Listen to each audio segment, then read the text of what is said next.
श्री गणेशाय नमः फ्रेंड्स। आज की हमारी कहानी है गणेश जी और मूषक।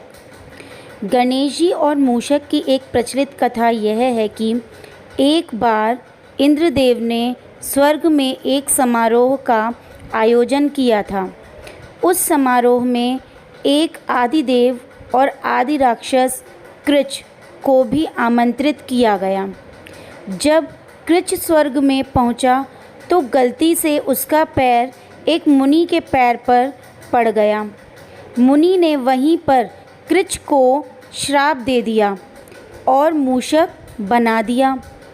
कृच को उसकी अनजान से हुई गलती का एहसास हुआ और उसने ऋषि से माफ़ी मांगी, लेकिन उस श्राप को निरस्त करना अब संभव नहीं था। लेकिन उसको आश्वासन दिया कि आने वाले समय में तुम भगवान श्री गणेश की शरण में उनकी सवारी बनोगे। द्वापर युग का समय चल रहा था। कृच कोई आम चूहा नहीं थे। कृच पहाड़ों को कुतरते थे। एक बार कृच ऋषि पराशर की कुटिया जा पहुँचे। उस मूषक ने ऋषि पराशर के ग्रंथ और कपड़ों को कुतर डाला।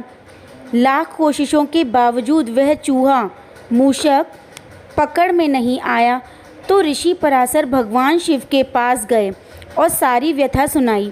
भगवान शिव ने इस कार्य को गणेश जी को सौंपा। श्री गणेश ने मूषक को पकड़ने के लिए एक पासे को फेंका।